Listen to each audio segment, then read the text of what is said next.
Hello. I'm really grateful to be here and for the opportunity to share my insights. And with you all in particular, let me explain. I grew up in a deeply creative family of farmers here in Iowa. So from the womb, you might say I have had a front row seat to the arts.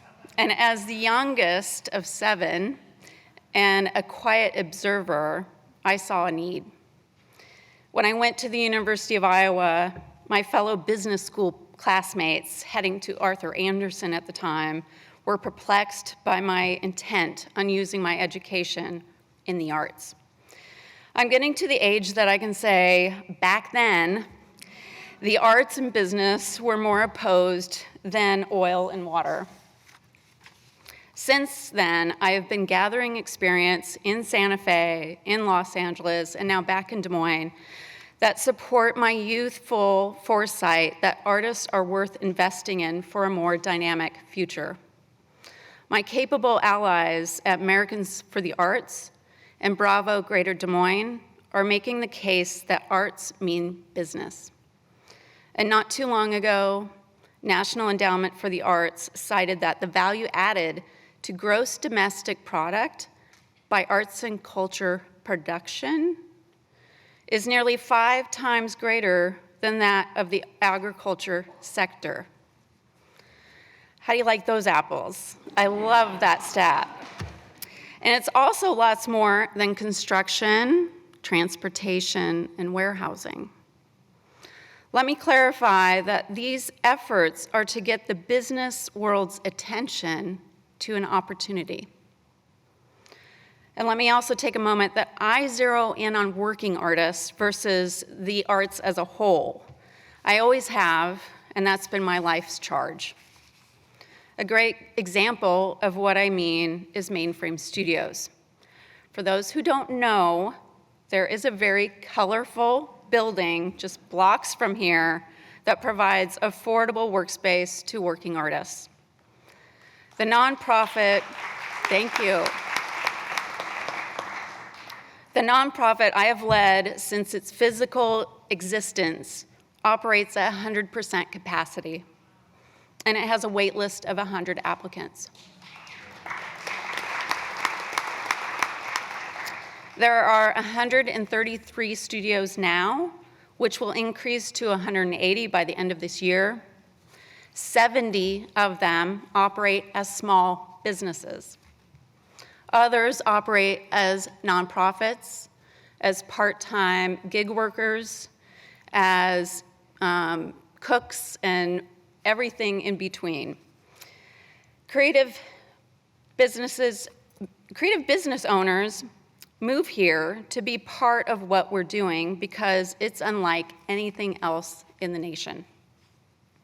I am here to tell you that there's an opportunity for the taking.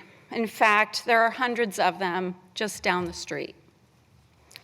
Cities build Taj Mahals to house artworks, develop gorgeous performance centers, sculpture parks, cultural festivals. Does this sound familiar? It should. We have the best of the best. Let me ask you this. Who makes those artworks? Who composes those ballets? Who writes those plays, designs those costumes, and sings those songs? Artists and their work are the reason for that impressive GDP. Why not see them for who they are? They're like you and me, wanting to do their part in making this city the best it can be. I'm going to hurry up my speed here. So let me circle back here to standing by my words of wisdom for local leaders. Recognize the talent among us and value creativity. I hear of challenges of attracting and retaining talent.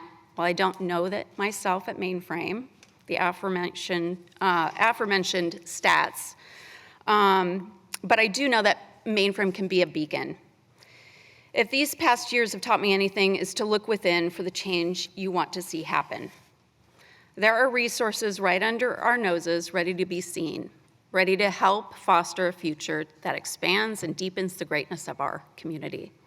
These artists that I speak of are working at Wells Fargo, at Nationwide, and the Business Record. They are also teaching our children on our school boards, running nonprofits, making our food and performing at our events. They also come in all shapes and sizes and expertise. Take Natalie and Gretchen, who showcase clothing lines that are mindful of our environment. Tone, the move maker, inspiring young people to follow their passions. Marion Niemer, who sells ceramics at Allspice. Kim Goldberg, who is weaving international goodwill through her art. Josh Larson, who uses gaming to connect the world in ways we didn't know that was possible.